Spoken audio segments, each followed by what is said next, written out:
Marred the wettest Caulfield Guineas since 1974, but the race ended a drought for trainer David Hayes, who was successful with Palace Rain. Evergreen Kiwi Castletown stunned the crowd with the last to first effort in the Caulfield Stakes, but the course was abuzz with the news that Better Loosen Up and Let's Elope, both scratched today, could have a match race at Caulfield next week.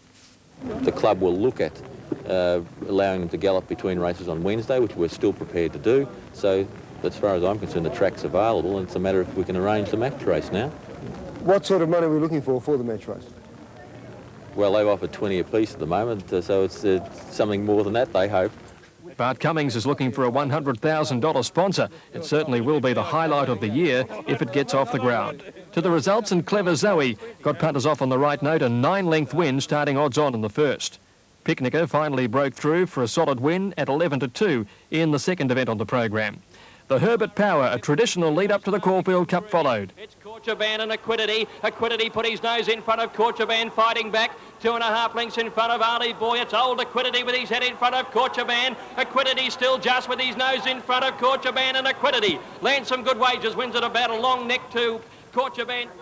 8-year-old Equidity a little too strong today, but his age might be a barrier next week. It's been over 60 years since a horse of his age won the Caulfield Cup, and trainer Tommy Smith doesn't hold big hopes. Well, I suppose if you didn't look at his age, you'd say he'd have a great chance. But I do like Tiaka Nick because he's a 4-year-old, he's nicely weighted, and he likes wet tracks. And trained by Tommy's daughter Gay. Equidity was back from 7s into 9-2 today. The last Herbert Power winner to win the Caulfield Cup, though, Beer Street in 1970, so his task next week infinitely harder. The fourth went to Goog Stream at 25-1, won the Thoroughbred Club Stakes. The Kiwi filly too good for Star Goose and Rubique.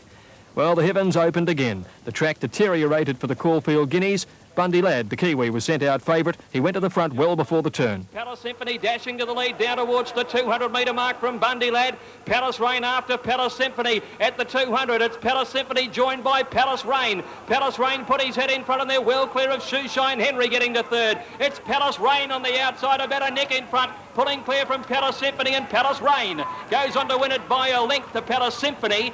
4 lengths away third, Shoeshine Henry a nose. Palace Rain's win finally got David Hayes off and running this spring, and he's looking for bigger things later. We've always had a big opinion of the horse, and he's been a low-key horse till today, and I suppose you could describe him as a sleeper. David, where do you go now? Any chance of a Cox Plate start?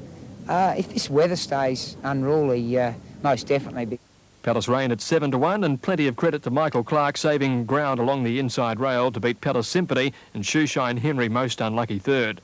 To the Caulfield Stakes, and an amazing run by Castletown, going so badly at one stage, jockey Noel Harris considered pulling him up. On the inside, Mannerism swung wide, Ramyar between them, down to the 200, Heroicity's running on OK. Mannerism took the lead at the 200-metre mark from Ramyar, fighting back, Mannerism racing about a bit. Ramyar's got a head in front and Heroicity in the centre. It's Mannerism, and look at Castletown, he's swapping them. Castletown from last, Mannerism, Heroicity, but Castletown want to run. Castletown has got up to win it on the outside from Heroicity, Ramyar. Back home his last 3 runs, he showed a lot more zip in his races. Today, I'm a bit confused, why he just didn't show it. He's trained for, the Caulfield and Melbourne Cup, so hopefully he's just peaking at the right time. A freak performance by Castletown, wearing blinkers for the first time today at 11-1. Heroicity gave Lee Friedman his third second place in a row. The Toorak, and surprised by Ready to Explode, who found the cheap way home along the rails. But Ready to Explode has a huge lead. He's 5 lengths in front of Prince Salieri and Excited Angel. Ready to Explode, he's found form today. He's well clear and he's going to bolt in. Ready to Explode's won it by about 5 lengths on the post, Excited Angel. Third, Prince Salieri. And a good win, and a very easy one by Ready to Explode. His third run back in from a spell, and he found form very quickly. 33-1 over Excited Angel and Prince Salieri. Mamselle Purdue missing out on a Caulfield Cup start today. And the last one by Something Wicked. There was a protest there, 4th against 3rd, Sea Squall not gaining the 3rd place, and a good run by Gelato True. Now the daily double today, 16 and 12, paid $659.90. The extra, a pair of 9s, $174.90. The quadrilla, $7,590.70 for 9, 3, 4 and 7. Quad extra, it's better than Tats Lotto this, $74,802.30.